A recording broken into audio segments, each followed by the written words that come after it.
Hey everybody, welcome back to the garage. If this is your first time visiting my channel, please go ahead, click on subscribe, and also click on the bell to receive all the updates and activities on my channel. Alright, so today this is the latest update on the Project Sled 2019, which is a 1996 Ultra 680.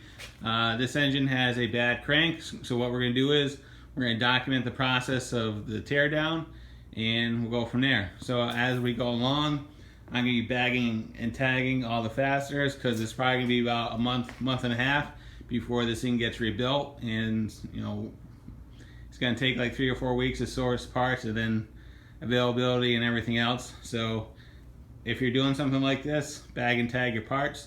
It'll save a lot of frustration when you go to reassembly and you're not trying to figure out what went where. Alright, so why don't we get to it. Alright, so the first thing to be removed is essentially the plate that holds on the coils and the fuel cutoff. Alright, so we're going to remove first these 3 bolts, and then we're going to remove the back 3 which holds the coolant rail onto the head. These are 10 millimeter.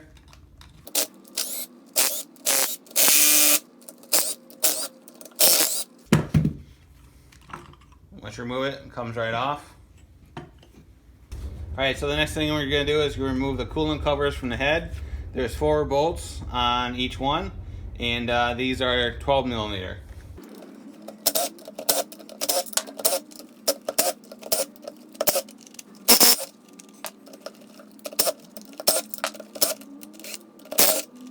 Alright, once you have the bolts removed, go ahead and remove the head cover, and there is a gasket on here, so you may have to tap it with a hammer to knock it loose.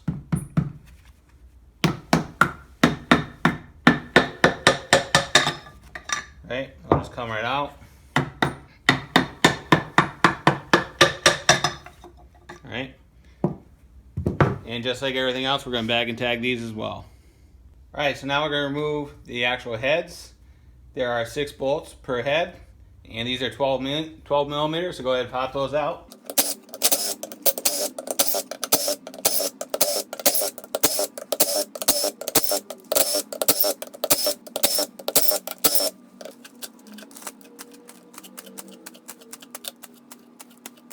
Alright, so let's pop the heads off and see how they look. So the first one is going to be the PTO. Just going to clean it real quick. And that's a good sign. That head looks really good. Next one is the center. Just got to pop that one loose.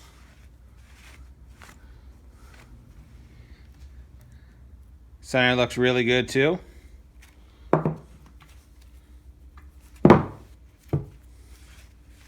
Last but not least, there's the mag. So all the heads look really good. Alright, so to take the nuts off the base of the cylinder, usually you can use something like this, a swivel socket. But even with a swivel socket, you still can't get it in there. You can't swing it in there. So what you have to do is you have to take a box wrench and just go at it, and then go ahead and spray it down with some penetrating fluid to loosen it up, and as you go around, it should be pretty easy to get them off. Alright, to make this a little bit easier, what I've come up with is a 14 millimeter on a 1/4 inch on a universal. Doing that, you can get right in there. So mind you, these have already been broken loose.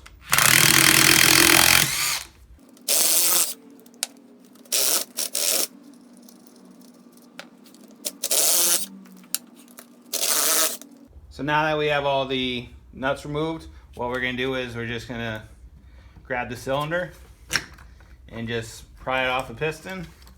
Just grab the piston as you bring the cylinder out so the piston doesn't rack on the case. And then just like the head bolts, well the heads, you may have to take a hammer to break the initial connection. Once you do that,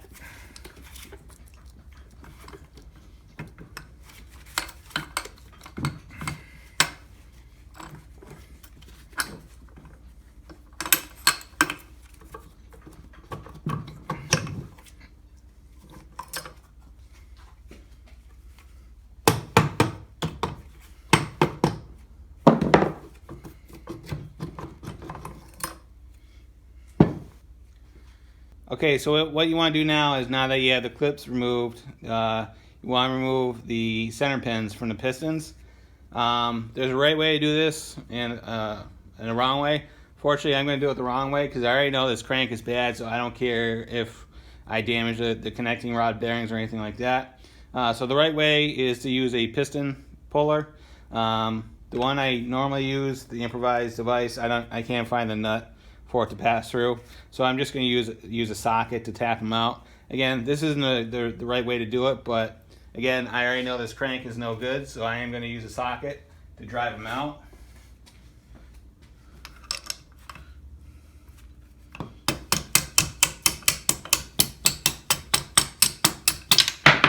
Okay, so then once you do that, piston comes right off. The next thing we need to do before we can split the case is we gotta remove the recoil housing as well as the flywheel and the stator. So the first thing I gotta do is remove the flywheel, the recoil housing, and these are just held on by 10mm bolts.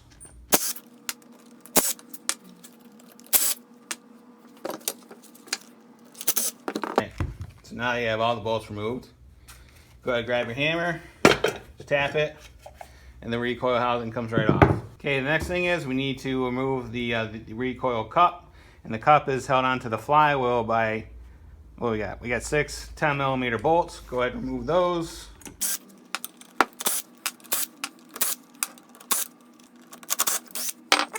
All right, so we're at the point where we need to remove the flywheel. So traditionally, I've always used this type of puller. This is just a standard harmonic balancer puller. I tried it and I had no luck. So I had to break down and purchase this specific flywheel puller from SLP. It's actually designed to work on 2-stroke flywheels. So the way it works, the flywheel puller is mounted right up against the face of the flywheel, and then it has 6 pulling points on it. And then, you know, it uses a 1/8" lead screw to drive it out. So one thing you always want to do is make sure you grease your threads before you use one of these, because that will kind of ensure that the threads aren't going to get galled or stressed out. And we're going to use an impact on it and see what happens. So this tool was approximately $90 with shipping. So let's see if this does a trick.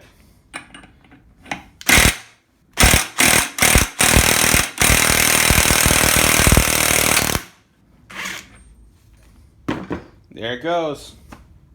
All right, so case in point, you know, it's always worth to spend the right money on the right tool, because it came right off.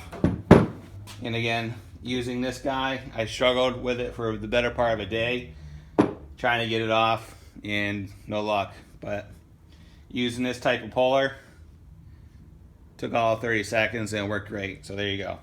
All right, so at this point, we're going to go ahead and remove the stator. The stator is just held on by 3 Phillips screws. All right, so what you want to do is use the correct screwdriver. You're going to use a big one with the correct size tip, because these screws do have the big drive on it. All right, so on the stator, there's a timing mark that corresponds with there's an alignment mark on the case. Just something to be aware of, and not that really big of a deal until you get to the point where you're reassembling it. So let's go ahead and remove the stator.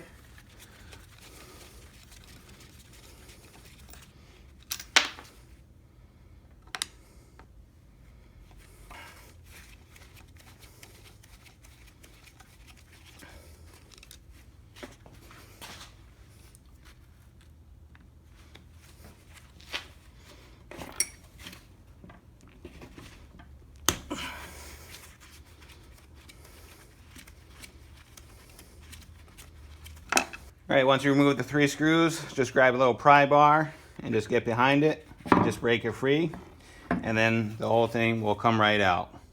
Okay, so again, this engine is a 1996 680 triple case read, first year, from Polaris. This lower end is shared with the XCR 600. So unlike water pumps and current sleds, where they're either driven off the crank coming out the front of the or the back of the case, or sometimes it may be belt driven like on the old domestic twins, where it's part of the recoil housing. What Polaris did is they designed the water pump to be mounted off the front of the case, and then it's driven by a gear that's also mounted to the crankshaft. So this pump is a 1-year pump, and what's unique about it is this pump has oil in it that is used for lubrication, right? And on the crank, which you'll see once we pull it apart, there are 2 seals on either side of the gear, and inside the case there's a reservoir that holds the oil that again lubricates the drive gear and then lubricates the pump. So this pump is a 1-year run. In 97, 98, and 99, and the corresponding years, Polaris did away with the seals on the crank, and what they did is they relied on the oil injection to lubricate the water pump. Some may argue that this year water pump is the preferred year, because when Polaris changed it to the lubrication from the oil injection, some people feel it's not as durable. I don't know. This is my first 680, so we'll see. But what we have to do is, before we can split the cases, we have to drain the water pump of its oil. And there's a fill, and then there's a drain at the bottom of the water pump. So what we're going to do is we're going to drain the oil and then remove the water pump, and then we'll split the cases. All right, so we're going to go ahead and drain the oil, and the drain is just a 14 millimeter. And then we got a catch can underneath it. So all we're gonna do is we're gonna remove the drain.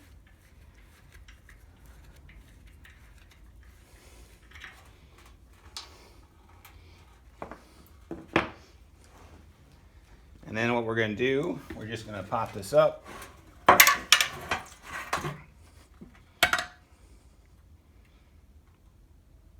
And then just drain it out. Okay, so we're going to go ahead and remove the water pump now. The water pump is just held on by some 10 millimeter bolts.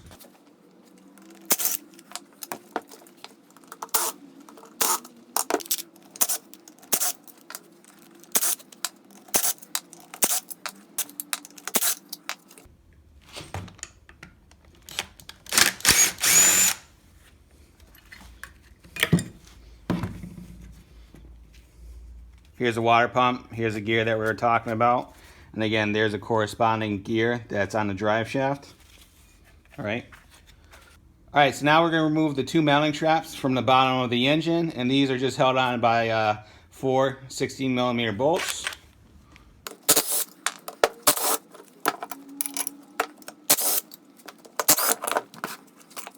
Okay, so now we're at the point where we're going to split the case, and the case is just held together by a bunch of bolts coming in through the bottom half.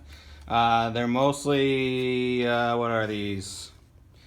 Some of them, there's a couple of 10s on the ends by the PTO side, and then the rest are 12 millimeter. Right, so what we're going to do is we're just going to pop those out, and then we'll split the case. So those were the 10s. So now we're going to go after the 12s.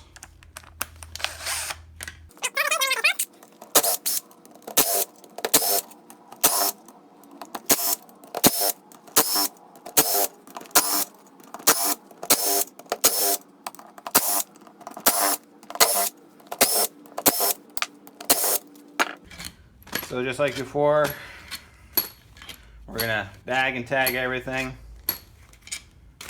Stay organized. Maintain your sanity.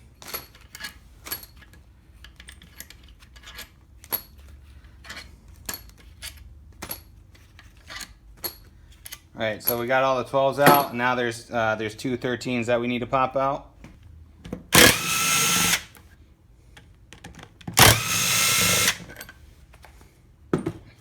Okay, so what you want to do to separate the case, just go ahead and lay it down on its side. Take a hammer, take a soft hammer, and all you're going to do is start hitting on the reed cages. As you can tell, the case is starting to split. Alright, so we've gone ahead and split the cases. To make this easier, what you can do is, and I didn't get this on film, I thought I hit record, but apparently I didn't. Just take, as you're hitting it with the hammer, right, on the reed cages, just take some plastic wedges and just drive it around the case halves, and it'll eventually split. The only thing at this point that's holding it together is this case bonding material, which there's almost none on this case at all. So, but yeah, that's all you need to do is to split the cases. So what we're going to do is we're going to go ahead and remove the crank from the lower end. All right, but before we do that, this is the gear for the water pump. And here are the two seals that contain the oil bath in this area for the water pump.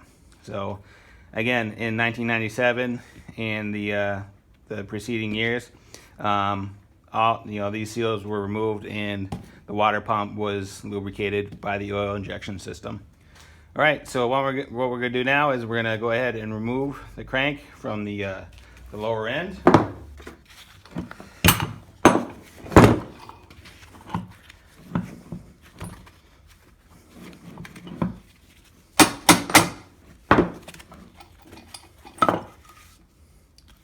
All right, so there you go. There's an example of what caused a failure on the PTO crank. Again, it's all water and rust. There's the gear for the oil pump. All right, and there is some trash in here, but that's from me scraping the base gasket off the top of the case while I was waiting for the flywheel puller to show up. So here's the failed oil seal. And see, that thing is no good. All right, so let's check all the bearings on this. So again, this is the PTO side. That one's definitely no good. That one's no good. That one's no good. No good. That one is seen better days. That's no good. Yeah, so you know what? This whole crank is completely shot. It needs an entire rebuild. There's not one bearing on this thing that is any good. So, all right. So now comes the decision. What we're going to do. We already know that we're in it for a crank, and we're going to try sourcing out either a known good crank, or maybe we can find another engine that we can slap in here. But we're going to look at the prices and everything else and see what we can do. All right, so there you go. There is the teardown of the Polaris Ultra 680. If there's any questions, comments, concerns, go ahead and leave them in the comments box. I'll get back to you as soon as I can. And as always, thanks for watching and have a great day. See ya.